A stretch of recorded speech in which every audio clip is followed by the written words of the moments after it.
ओम शांति, ओम शांति, ओम शांति। हम सब अपने आत्मिक स्वरूप में स्थित होकर बहुत ही ध्यान और एकाग्रता से अपने परमपिता परमात्मा के महावाक्यों को सुनेंगे और स्वयं में धारण करेंगे। ओम शांति। आज 2 सितंबर 2024 की बाबा की साकार वाणी है। बाबा कहते हैं, मीठे बच्चे, जैसे तुम्हें निश्चय है कि ईश्वर सर्वव्यापी नहीं, वह हमारा बाप है, ऐसे दूसरों को समझाकर निश्चय कराओ, फिर उनसे ओपिनियन लो। आज का प्रश्न है, बाप अपने बच्चों से कौन सी बात पूछते हैं जो दूसरा कोई नहीं पूछ सकता? उत्तर में बाबा कहते हैं, बाबा जब बच्चों से मिलते हैं तो पूछते हैं, बच्चे पहले तुम कब मिले हो? जो बच्चे समझे हुए हैं वह झट कह देते, हाँ बाबा, हम 5 वर्ष पहले आपसे मिले थे। जो नहीं समझते हैं वह मूंझ जाते हैं। ऐसा प्रश्न पूछने का अक्ल दूसरे किसी को आएगा भी नहीं। बाप ही तुम्हें सारे कल्प का राज समझाते हैं। बाबा कह रहे हैं कि बाबा जो अपने बच्चों से पूछते हैं और वह उस बात का जवाब और दूसरा कोई भी नहीं दे सकता, भक्ति मार्ग वाले कभी नहीं दे सकते हैं। तो बाबा जब हमसे पूछते हैं कि बच्चे तुम मुझसे इससे पहले कब मिले थे, तो हम झट से कहते हैं, बाबा हम कल्प पहले आपसे मिले थे, 5000 वर्ष पहले आपसे मिले थे और हर कल्प में मिलते रहेंगे ऐसे ही। तो बाबा कहते हैं, यह बात और दूसरे कोई नहीं बता सकते हैं, दूसरों से पूछो तो वो परेशान हो जाते हैं। तो बाबा कहते हैं, ऐसा प्रश्न पूछने का अकल किसी दूसरे को आएगा भी नहीं। बाबा ही तुम्हें सारे कल्प का राज। ओम शांति। रूहानी बच्चों प्रति रूहानी बेहद का बाप समझाते हैं, यहाँ तुम बाप के सामने बैठे हो, घर से निकलते ही इस विचार से हो कि हम जाते हैं शिव बाबा के पास, जो ब्रह्मा रथ में आकर हमको स्वर्ग का वर्षा दे रहे हैं। इस हम स्वर्ग में थे, फिर 84 के चक्र लगाकर अभी नरक में आ पड़े हैं। और कोई भी सत्संग में किसी की बुद्धि में यह बातें नहीं होंगी। तुम जानते हो हम शिव बाबा के पास जाते हैं, जो इस रथ में आकर पढ़ाते भी हैं। वो हम आत्माओं को साथ ले जाने आए हैं। बेहद के बाप से जरूर बेहद का वर्षा मिलना है। यह तो बाप ने समझाया है कि मैं सर्वव्यापी नहीं हूँ। सर्वव्यापक तो 5 विकार है, तुम्हारे में भी 5 विकार है, इसलिए तुम महान दुखी हुए हो। बाबा कह रहे हैं कि बाबा इस ब्रह्मा रथ में आकर हमें ज्ञान देते हैं, ना कि बाबा कण कण में सर्वव्यापी हैं।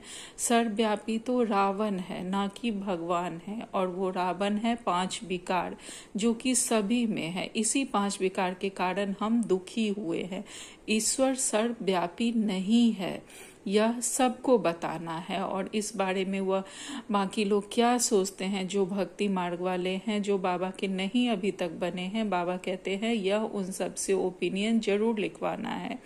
उनसे पूछो, उन्हें समझाओ कि ईश्वर सर्वव्यापी नहीं है। बाबा कहते हैं, तुम्हारे में भी 5 विकार है, इसलिए तुम महान दुखी हुए हो। इस तरह से बाबा कहते हैं दूसरे को हम समझा सकते हैं कि ईश्वर सर्वव्यापी नहीं है, बल्कि विकार सर्वव्यापी है। अब बाबा कहते हैं, अब ईश्वर सर्वव्यापी नहीं है, यह ओपिनियन जरूर लिखवाना है। तुम बच्चों को तो पक्का निश्चय है कि ईश्वर बाप सर्वव्यापी नहीं है। बाप सुप्रीम बाप है, सुप्रीम टीचर और गुरु भी है। बेहद का सदगति दाता है, वही शांति देने वाला है। और कोई जगह ऐसे ख्याल नहीं करता है कि क्या मिलना है, और कोई जगह कहीं भी सत्संग वगैरह में और कोई भी बातें नहीं होती हैं कि वहाँ से हमें क्या मिलेगा।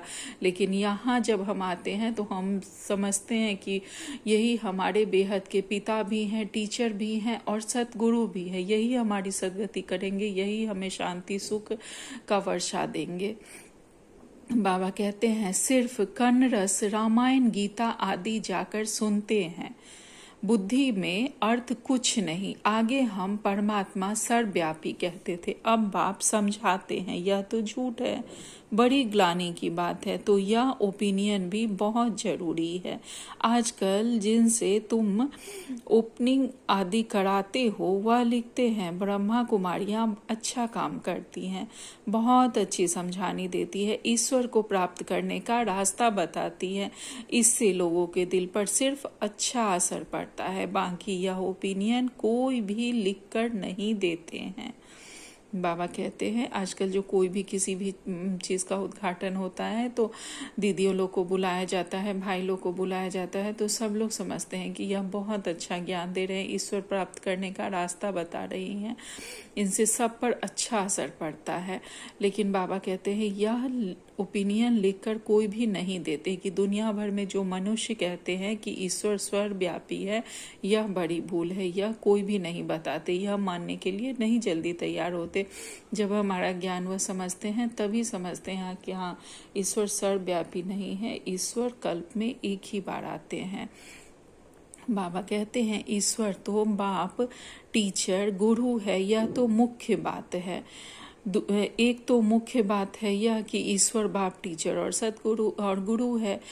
दूसरा फिर ओपिनियन चाहिए कि इस समझाने से हम समझते हैं गीता का भगवान श्री कृष्ण नहीं है, भगवान कोई मनुष्य या देवता को नहीं कहा जाता, भगवान एक है, वह बाप है, उस बाप से ही शांति और सुख का वर्षा मिलता है। बाबा कहते हैं गीता का भगवान श्री कृष्ण नहीं है। इसके लिए एक पॉइंट बहुत अच्छी है, अगर कोई भी यह बात नहीं मानते हैं तो इस पॉइंट पे मैंने काफ़ी लोगों को क्रॉस किया है, आप लोग भी बता सकते हैं कि अगर भगवान आया था महाभारत के समय, द्वापर में, उस समय में अगर भगवान आए थे तो उसके बाद ऐसा घोर कलयुग क्यों आ गया? भगवान अगर आएंगे तो उसके बाद तो सतयुग की स्थापना होनी चाहिए या बहुत अच्छा समय हो जाना चाहिए, इस तरह का घोर कलयुग तो नहीं होगा। तो इस बात पे हम सबको क्रॉस कर सकते हैं अगर कभी भी ऐसी ज्ञान की पॉइंट्स निकलती है। तो बाबा कहते हैं कि उन्हें समझानी है कि हम समझते हैं, इस समझाने से हम समझते हैं गीता का भगवान श्री कृष्ण नहीं है, भगवान कोई मनुष्य या देवता नहीं कहा जा सकता है। श्री कृष्ण कौन है? मनुष्य हैं जो कि देवताई स्वरूप लेके आए थे, उनके में देवता के गुण थे। बाबा कहते हैं भगवान एक है और वह बाप है, वह शिव है, उस बाप से ही शांति और सुख का वर्षा मिलता है। ऐसी ऐसी ओपिनियन लेना है। अभी जो तुम ओपिनियन लेते हो वह कोई काम की नहीं लिखते हैं। हाँ, इतना लिखते हैं कि यहाँ शिक्षा बहुत अच्छी देते हैं, बाकी मुख्य बात है जिसमें ही तुम्हारी विजय होनी है वह लिखाओ कि यह ब्रह्म कुमारियां सत्य कहती हैं कि ईश्वर सर्वव्यापी नहीं है, वह तो बाप है, वही गीता का भगवान है। बाप आकर भक्ति मार्ग में छुड़ाए ज्ञान देते हैं। यह भी ओपिनियन जरूरी है कि पतित पावनी पानी की गंगा नहीं परंतु एक बाप है। जब ऐसी ऐसी ओपिनियन जब लिखे तब तुम्हारी विजय हो। अभी टाइम पड़ा है, अभी तुम्हारी जो सर्विस चलती है इतना खर्चा होता है, यह तो तुम बच्चे ही एक दो को मदद करते हो, बाहर वालों को तो कुछ भी पता नहीं है। तुम ही अपने तन मन धन से खर्चा कर अपने लिए राजधानी स्थापन करते हो। जो करेगा वह पाएगा, जो अपने तन मन धन को बाबा के इस यज्ञ में लगाएगा वही फिर पाएगा आगे। जो नहीं करते वह पाएंगे भी नहीं। कल्प कल्प तुम ही करते हो, तुम ही निश्चय बुद्धि होते हो। तुम समझते हो कि बाप भी है, टीचर भी है, गीता का ज्ञान भी यथार्थ रीति बाबा ही सुनाते हैं। भक्ति मार्ग में भल गीता सुनते आए परंतु राज्य थोड़े ही प्राप्त किया है। ईश्वरीय मत से बदलकर आसुरी मत हो गई। कैरेक्टर बिगड़ते पतित बन पड़े। कुंभ के मेले पर कितने मनुष्य करोड़ों के अंदाज में जाते हैं। जहाँ जहाँ पानी देखते वहाँ जाते हैं, समझते हैं पानी से ही पावन होंगे। अब पानी तो जहाँ तहाँ नदियों से आता रहता है, इनसे कोई पावन बन सकता है क्या? क्या पानी में स्नान करने से हम पतित से पावन बन देवता बन जाएंगे? अभी तुम समझते हो कोई भी पावन बन न सके, यह है भूल। तो इन 3 बातों पर ओपिनियन लेना चाहिए। बाबा कहते हैं कि इन 3 बातों पे हमें ओपिनियन लेना चाहिए कि तुम कैसे कह सकते हो कि ईश्वर सर्वव्यापी है। अगर ईश्वर सर्वव्यापी में है तो ईश्वर तुम्हारे में भी है, तो फिर तुम क्यों मंदिर मस्जिद जाते हो, क्यों किसी की पूजा करते हो? दूसरी पॉइंट बाबा कहते हैं कि गीता का भगवान श्री कृष्ण नहीं है, उनसे बोलो कि शिव है गीता का भगवान। और ये बात हम सबसे पूछ सकते हैं कि अगर भगवान आए थे तो ऐसा कलयुग क्यों हुआ, ऐसी क्यों? तब तो हम भगवान सारी चीजें परिवर्तित कर देते। और तीसरा बाबा कहते हैं कि सबसे पूछो कि पानी से कैसे कोई पावन हो सकते हैं। पानी तो जहाँ तहाँ से आकर, कहाँ कहाँ से, फैक्ट्री से कहाँ से आकर उस नदी में आके मिलता है, तो उस पानी के द्वारा कैसे कोई पावन देवता बन जाएंगे? तो बाबा कहते हैं इन 3 पॉइंटों पर उनसे ओपिनियन लेना चाहिए। और एक चीज हम लोग पूछ सकते हैं कि इस बात से तो सब एग्री करते हैं कि आत्मा अजर अमर अविनाशी है। गरुड़ पुराण में भी लिखा है, हर जगह लिखा हुआ है कि आत्मा कभी मरती नहीं, या शरीर मरता है, या भक्ति में भी, शास्त्रों में भी है। तो हम उनसे ये पूछ सकते हैं कि जो श्री कृष्ण और राम होकर गए हैं वो कहाँ गए? वो हम ही लोग हैं जो होकर गए हैं, वही फिर यहाँ पे आकर हम लोग जैसे जैसे कल्प उतरते जाते हैं, कल्प में जैसे जैसे हम नीचे उतरते जाते हैं, सीढ़ी उतरते जाते हैं, तो हम ही देवताई संस्कारों से आसुरी संस्कारों में आ जाते हैं। वह हम ही है जो देवता बन कर गए थे। तो बाबा कहते हैं इन 3 पॉइंट्स पर हम सबको समझा सकते हैं और सबकी ओपिनियन ले सकते हैं। तो बाबा कहते हैं अभी सिर्फ कहते हैं संस्था अच्छी है, तो बहुतों के अंदर जो भ्रांतियां भरी हुई है कि ब्रह्मा कुमारियों में जादू है, भगाती हैं, यह वह ख्यालात दूर हो जाएंगे। अगर इन बातों का वह जवाब दे सकते हैं तो उनके अंदर जो यह भरा हुआ है कि वह जादू करती हैं, वह हिप्नोटाइज करती हैं या कुछ भी करती हैं, घर तोड़ती हैं, बहनें इसमें बहुत आती हैं, तो बाबा कहते हैं इन सब ओपिनियन से उनके ख्यालात दूर हो जाएंगे अगर इन बातों का वह जवाब दे सकते हैं। तो बाबा कितनी सूक्ष्म रीति से हमें सेवा का हर पॉइंट बताते जाते हैं। तो बाबा कहते हैं क्योंकि आवाज तो बहुत फैला है ना, विलायत तक यह आवाज गया है कि इनको 16,108 रानियां चाहिए, उनसे 400 मिल गई हैं, क्योंकि उस समय सत्संग में 400 आते थे। ब्रह्मा बाबा के बारे में शुरू में यह बात बहुत फैला था कि वह खुद को श्री कृष्ण, क्योंकि उनके द्वारा श्री कृष्ण का दादियों को साक्षात्कार हुआ, तो सब अपना घर द्वार छोड़ के आ गई थी। तो बाबा कहते हैं कि उनके उस समय में यह आवाज बहुत विलायत तक, विदेश तक गया था कि यह खुद को श्री कृष्ण समझते हैं, इनको उन्हीं के तरह 16,108 रानियां चाहिए, जिनमें 400 मिल गई हैं, 400 तब तक आ गई थी उसमें। तो बाबा कहते हैं क्योंकि उस समय सत्संग में 400 आते थे, बहुतों ने विरोध किया, पिकेटिंग आदि भी करते थे, परंतु बाप के आगे तो कोई की चल ना सके। यहाँ तो स्वयं भगवान थे तो किसी की चल नहीं सकती थी। तो बाबा कहते हैं सब कहते हैं यह जादू फिर कहाँ से आया? फिर वंडर देखो, बाबा तो कराची में था, आपे ही सारा झुंड आपस में मिलकर भाग आया, किसी को पता नहीं। बाबा कहते हैं सब कहते थे कि यह जादूगर है, फिर कहाँ से आया? फिर वंडर देखो, बाबा तो कराची में था, आप ही सारा झुंड आपस में मिलकर भाग आया। जो दादिया लोग थी वह सब भाग आई, किसी को पता भी नहीं पड़ा कि वह सब घर से कैसे भागे, कैसे वो ट्रेन से, बस से, क्या चीज से कैसे गई, किसी को पता नहीं चला, क्योंकि स्वयं भगवान उनकी मदद कर रहे थे सब, और वो पहुंच गई जहां उन्हें पहुंचना था। बाबा कहते हैं कोई को पता नहीं पड़ा कि हमारे घर से कैसे भागे, घर के लोगों को पता भी नहीं पड़ा, यह भी ख्याल नहीं किया कि इतने सब कहाँ जाकर रहेंगे। फिर फट से बंगला ले लिया। तो जादू की बात हो गई ना। जब साक्षात्कार सबको हुआ तो सब अपने घर से सब अपने घर से भागकर आ गई। फिर रहने का व्यवस्था किया गया, बंगला लिया गया। तो बाबा कहते तो जादू की बात हो गई ना। अभी भी कहते रहते हैं यह जादूगरनी है, ब्रह्मा कुमारियों के पास जाएंगे तो फिर लौटेंगे नहीं। यह स्त्री पुरुष को भाई बहन बनाती है, फिर कितने तो आते ही नहीं है। अभी तुम्हारी प्रदर्शनी आदि देखकर वह जो बातें बुद्धि में बैठी हुई हैं वह दूर होती हैं। लेकिन कोई भी अंदर आकर समझने की कोशिश नहीं करते हैं कि आखिर यह लोग क्या समझा रही हैं, ऐसा क्या होता है, कहाँ से जो हारी बेचारी बहन लोग होती हैं कि मैं तो कुछ नहीं कर सकती हूँ, मैं तो किसी लायक नहीं हूँ। बाबा आकर उनके अंदर ही वो शक्तियां हैं उसका एहसास बाबा करवा देते हैं। तो यह कोई समझने की कोशिश ही नहीं करते हैं, बस फालतू की भ्रांतियां फैला दी गई हैं कि यह लोग ऐसे हैं वैसे हैं। बाबा कहते हैं कि यह स्त्री पुरुष को भाई बहन बनाती हैं, तो फिर कितने तो आते ही नहीं।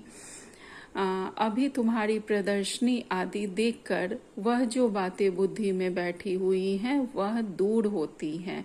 जब प्रदर्शनी में कोई बाहरी भी आते हैं, देखते हैं, तो उनकी बुद्धि फिर क्लियर होती है। बाकी बाबा जो ओपिनियन चाहते हैं वह कोई नहीं लिखते। बाबा को वह ओपिनियन चाहिए, यह लिखे कि गीता का भगवान श्री कृष्ण नहीं है, सारी दुनिया समझती है। श्री कृष्ण भगवान उवाच, परंतु श्री कृष्ण तो पूरे 84 जन्म लेते हैं। शिव बाबा है पुनर्जन्म रहित। तो इसमें बहुतों की ओपिनियन चाहिए। गीता सुनने वाले तो ढेर के ढेर हैं, फिर देखेंगे कि यह तो अखबार में भी निकल पड़ा है, गीता का भगवान परमपिता परमात्मा शिव है। वहीं बाप टीचर सर्व का सद्गति दाता है। उस समय पेपर में निकाला गया था। तो बाबा कहते हैं कि वह लोग देखेंगे कि पेपर में यह निकल पड़ा है कि गीता का भगवान तो शिव है।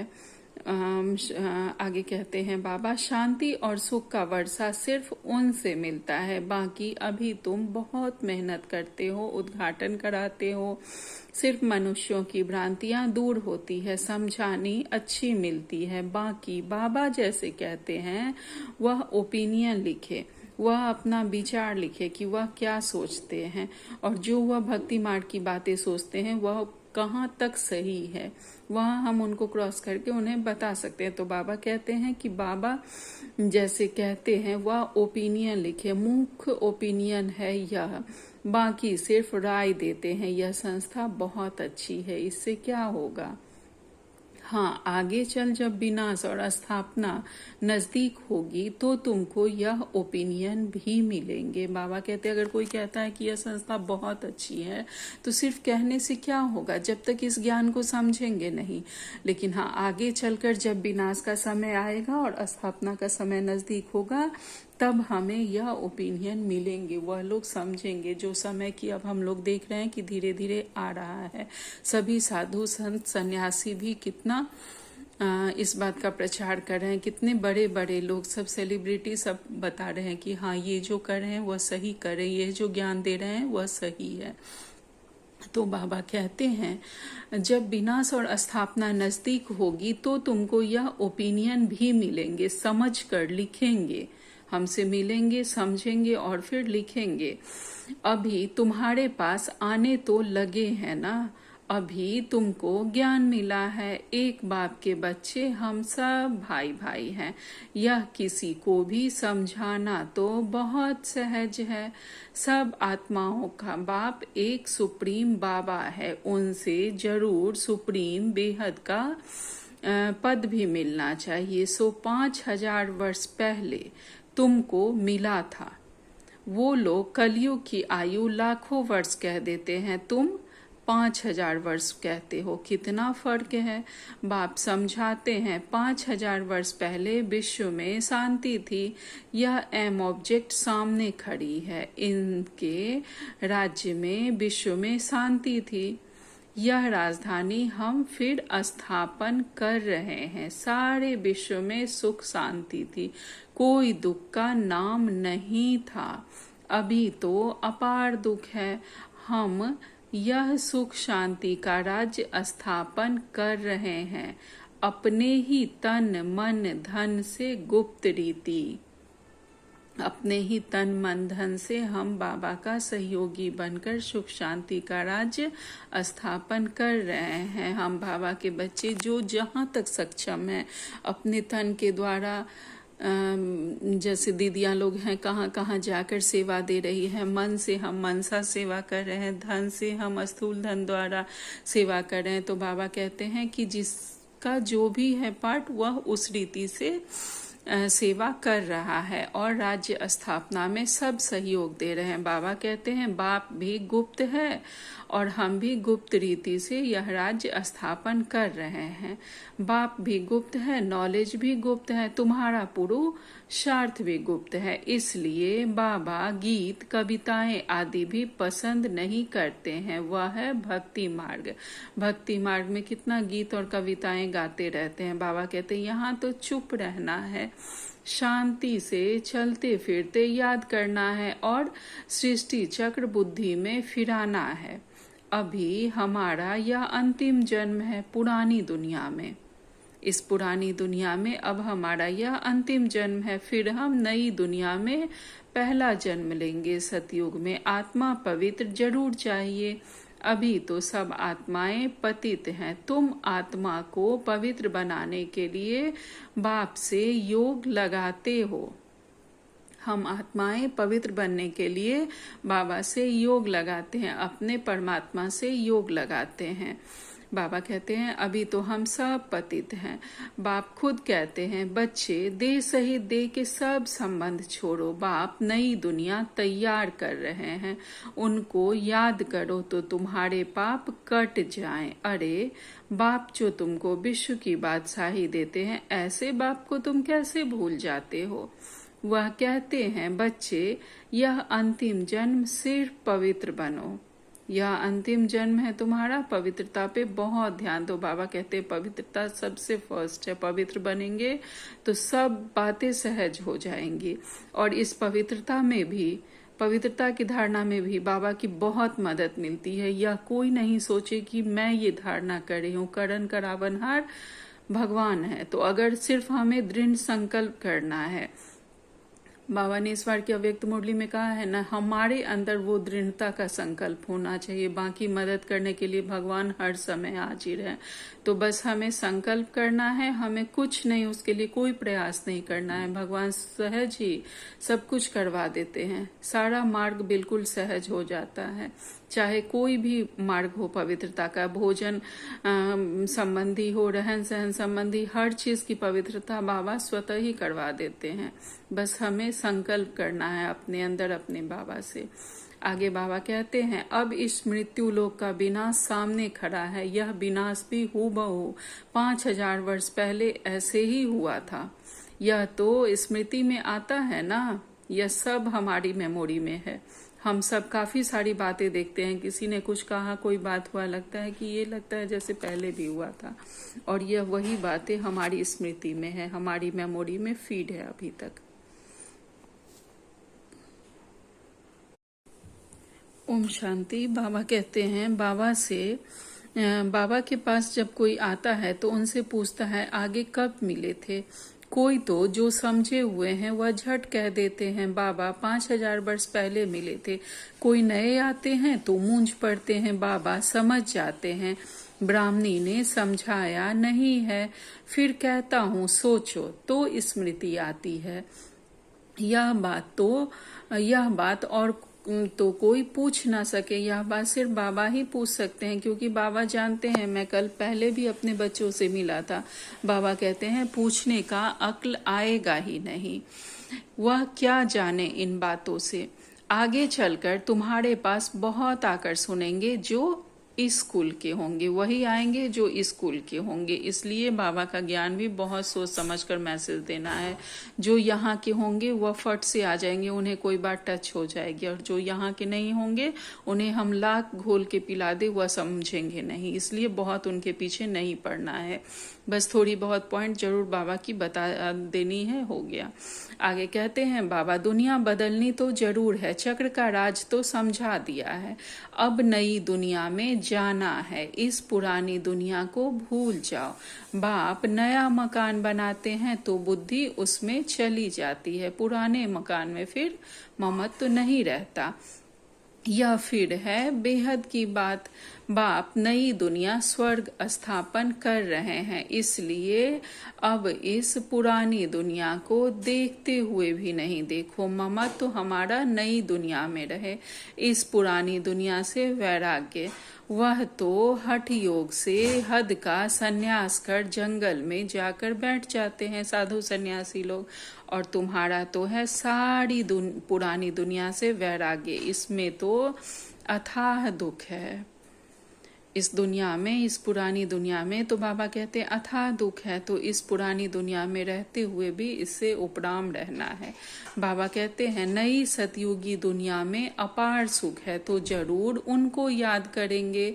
यहाँ सब दुख देने वाले हैं, माँ बाप आदि सब विकारों में फंसा देंगे। बाप कहते हैं काम महाशत्रु है, उनको जीतने से ही तुम जगत जीत बनेंगे। यह राजयोग बाप सिखलाते हैं, जिससे हम यह पद पाते हैं। बोलो, हमको स्वप्न में भगवान कहते हैं पावन बनो तो स्वर्ग की रजाई मिलेगी। तो अब मैं एक जन्म अपवित्र बन अपनी रजाई गवाऊंगी थोड़े ही। हम बाबा के बच्चे यह संकल्प करते हैं। इस पवित्रता की बात पर ही झगड़ा चलता है। द्रौपदी ने भी पुकारा है, यह दुशासन हम करते हैं। यह भी खेल दिखाते हैं कि द्रौपदी को श्री कृष्ण 21 साड़ियां देते हैं। यह बाप बैठ समझाते हैं कितनी दुर्गति हो गई है, अपार दुख है ना। सतयुग में अपार सुख था, अब मैं आया हूँ अनेक अधर्म का विनाश और एक सत धर्म की स्थापना करने। तुमको राज्य भाग देकर वानप्रस्थ में चले जाएंगे। आधा कल फिर मेरी दरकार नहीं पड़ेगी। आधा कल बाबा हमें इतना स्ट्रांग बना देंगे, इतना सब कुछ दे देंगे कि हमें बाबा की मदद की जरूरत नहीं पड़ेगी। उसके बाद आधा कल्प के बाद फिर हम दुखी होते हैं जब हम देह अभिमान में जाते हैं, जब हम अपनी आत्मिक स्मृति को भूलकर और एक दूसरे को देह के रूप में देखते हैं। तो बाबा कहते हैं तुम कभी याद भी नहीं करेंगे। तो बाबा समझाते हैं तुम्हारे लिए जो सबके मन में उल्टा वाइब्रेशन है वह निकलकर ठीक हो रहा है। बाकी मुख्य बात है ओपिनियन लिखा लो, ईश्वर सर्वव्यापी नहीं है बाबा कहते हैं। और सच में अब होने लगा है कि जो ब्रह्मा कुमारियों के बारे में समझते थे कि यह उल्टा ज्ञान देती हैं, यह घर तोड़ती हैं, यह सम्मोहित करती है, तो वह सब अब निकल रहा है उनका। सबके मन में बाबा कह रहे हैं उल्टा वाइब्रेशन था, वह निकलकर अब ठीक हो रहा है। बाकी मुख्य बात है कि उनको भी यह ज्ञान समझा और उनसे ओपिनियन लो कि ईश्वर सर्वव्यापी नहीं है। उसने तो आकर राजयोग सिखाया है। पतित पावन भी बाप है, पानी की नदियां थोड़े ही पावन बना सकेंगे, पानी तो सब जगह होता है। अब बेहद का बाप कहते हैं अपने को आत्मा समझो, देह सहित देह के सब संबंधों को छोड़ो। आत्मा ही एक शरीर छोड़ दूसरा लेती है। वह फिर कह देते हैं आत्मा निर्लेप है, आत्मा सो परमात्मा।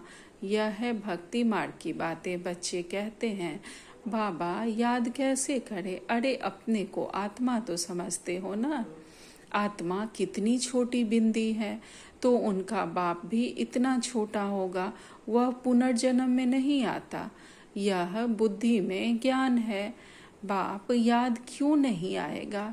चलते फिरते बाप को याद करो। अच्छा बड़ा रूप ही समझो बाप का, परंतु याद तो एक को करो ना, तो तुम्हारे पाप कट जाएं। बाबा कहते हैं चलते फिरते भगवान को याद करो। जब हमें अपने पिता को, पुत्र को, किसी भी मित्र संबंधी को याद करना रहता है तो थोड़े हम पलथी मारकर आराम से बैठ कर और तब हम याद करने बैठते हैं, नहीं, वह तो हमारी बुद्धि में ऑटोमेटिकली है। तो बस चलते फिरते बाबा को याद करो। बाबा कहते हैं अगर तुम्हें सेम अपने जैसा छोटी बिंदी स्वरूप में नहीं देख सकते तो थोड़ा बड़ा रूप समझो बाप का। बाबा कहते हैं परंतु याद तो एक को करो ना, तो तुम्हारे पाप कट जाएं। और तो कोई उपाय है नहीं। जो समझते हैं वह कहते हैं बाबा आपकी याद से हम पावन दुनिया विश्व का मालिक बनते हैं। तो हम क्यों नहीं याद करेंगे। बाबा कहते हैं जो बाबा के बच्चे समझते हैं वह कहते हैं बाबा को कि बाबा हम आपको याद क्यों नहीं करेंगे। अगर आपकी याद से हमें इतना कुछ मिला है तो हम पावन क्यों नहीं बनेंगे, नई दुनिया और नए विश्व के मालिक बनने के लिए क्यों नहीं याद करेंगे। एक दो को याद दिलाना है तो पाप कट जाएंगे। बाबा के बच्चे कहते हैं बाबा को कि बाबा हम स्वयं भी आपको याद करेंगे और दूसरों को भी याद दिलाएंगे, आपका ज्ञान देंगे। अच्छा, मीठे मीठे से खिलते बच्चों प्रति माता पिता बाप दादा का याद प्यार और गुड मॉर्निंग। रूहानी बाप की रूहानी बच्चों को नमस्ते। हम सब रूहानी बच्चों की रूहानी माता पिता बाप दादा को याद प्यार गुड मॉर्निंग और नमस्ते नमस्ते नमस्ते। शुक्रिया मेरे मीठे प्यारे बाबा, आपका लाख लाख शुक्रिया। आज धारणा के लिए मुख्य सार में बाबा ने पहली पॉइंट कही है, जैसे बाप और नॉलेज गुप्त है ऐसे पुरुषार्थ भी गुप्त करना है। गीत कविताओं आदि के बजाय चुप रहना अच्छा है। शांति में चलते फिरते बाप को याद करो। आज एक सचिन भाई जी की क्लास सुन रही थी तो उसमें उन्होंने भी कहा है कि सारे पुरुषार्थ के बारे में सबको नहीं बताना है तो उसकी शक्ति कम हो जाती है। तो हम लोग भी यह प्रयास करेंगे कुछ पुरुषार्थ गुप्त रीति से करने का। दूसरी पॉइंट में बाबा कहते हैं पुरानी दुनिया बदल रही है इसलिए इससे ममत्व निकाल देना है। पुरानी दुनिया चेंज हो रही है, अब नई दुनिया आनी है तो इससे अपना मोह माया निकालना है। इसे देखते हुए भी नहीं देखना है। अब हमारा बुद्धि नई दुनिया में रहना चाहिए। आज बाबा ने हमें वरदान दिया है सहज पुरुषार्थी भव। ब्राह्मण जन्म की विशेषता को नेचुरल नेचर बनाने वाले सहज पुरुषार्थी भव। ब्राह्मण जन्म की विशेषता को नेचुरल नेचर बनाने वाले हम बाबा के सहज पुरुषार्थी बच्चे हैं। विस्तार में बाबा कहते हैं ब्राह्मण जन्म भी विशेष, ब्राह्मण धर्म और कर्म भी विशेष अर्थात सर्वश्रेष्ठ है। क्योंकि ब्राह्मण कर्म में फॉलो साकार ब्रह्मा बाप को करते हैं तो ब्राह्मणों की नेचर ही विशेष नेचर है। हम ब्राह्मणों की नेचर ही विशेष है। साधारण व मायावी नेचर ब्राह्मणों की नहीं है। सिर्फ यही स्मृति स्वरूप में रहे कि मैं विशेष आत्मा हूँ। यह नेचर जब नेचुरल हो जाए, सदा हमें ये याद रहे कि मैं स्पेशल हूँ। जब यह नेचुरल हो जाएगी तब बाप समान सहज अनुभव करेंगे। बाप समान बनना सहज अनुभव करेंगे। स्मृति स्वरूप सुसमर्थी स्वरूप बन जाएंगे। जब हमें स्मृति रहेगी कि मैं विशेष हूँ, मैं बहुत स्पेशल हूँ, बहुत उच्च हूँ, बहुत सर्वश्रेष्ठ हूँ, अगर यह याद रहेगा तो वह समर्थी भी हमारे में आ जाएगी। बाबा कहते हैं यही सहज पुरुषार्थ है। आज का स्लोगन है पवित्रता और शांति की लाइट चारों ओर फैलाने वाले ही लाइट हाउस हैं। पवित्रता और शांति की लाइट चारों ओर फैलाने वाले ही हम बाबा के लाइट हाउस बच्चे हैं। तो जहाँ भी हम रहें चलते फिरते सदा बाबा से योग लगाते रहना है और बाबा की पवित्रता की और शांति की लाइट पूरे विश्व में फैलाते रहना है। अच्छा, ओम शांति, ओम शांति, ओम शांति। शुक्रिया बाबा।